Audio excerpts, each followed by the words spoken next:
Combien ça coûte d'assurer un véhicule préparé? Est-ce que c'est possible? Et surtout, est-ce que toutes les assurances l'acceptent?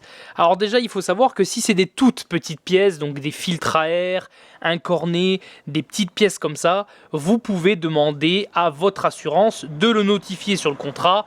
Et évidemment, vous payerez en conséquence. Vous les connaissez, les assurances.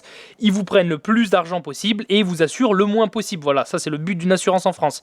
En deux, si jamais vous n'avez pas déclaré ces pièces et que vous avez un accident qui n'est pas grave, là vous jouez un peu à la loterie, si c'est pas grave. Donc des fois ça passe, l'expert voit pas ou alors il s'en fout.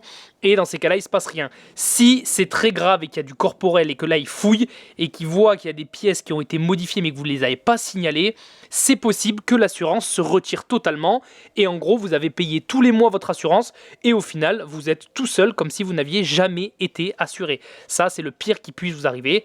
Et si jamais vous avez vraiment modifié votre véhicule, l'assurance n'accepte pas mais vous décidez de la faire homologuer avec les nouvelles pièces, c'est possible avec un organisme qui s'appelle la DREAL, mais eux c'est pareil, vous pouvez passer 4, 5, 6 fois chez eux en modifiant à chaque fois de plus en plus de pièces pour s'adapter à leurs conditions d'homologation et des fois à la fin ils vous donnent même pas le ticket d'homologation et donc en fait vous avez fait toutes ces démarches, vous avez payé des tonnes et des tonnes d'argent pour au final ne même pas avoir l'homologation comme prévu.